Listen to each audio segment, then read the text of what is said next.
तो जुना मातीचा पूल बरं कुठला? सोबत होतो दिसलं का ते गोल सर्कल? हा ते का?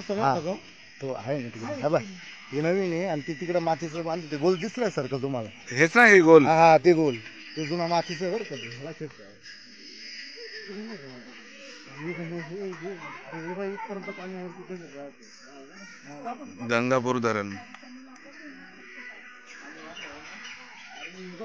वरपर्यंत पाणी राहतं. नाशिक. पावसाळ्यात आलं ना तू पूर्ण भरेल दिसलं बघ पाणी तिथपर्यंत जातं काय डॅम भरला ना तर ते कोपऱ्यापर्यंत पाणी जातं ते झाडं दिसले का रंगीन मोठे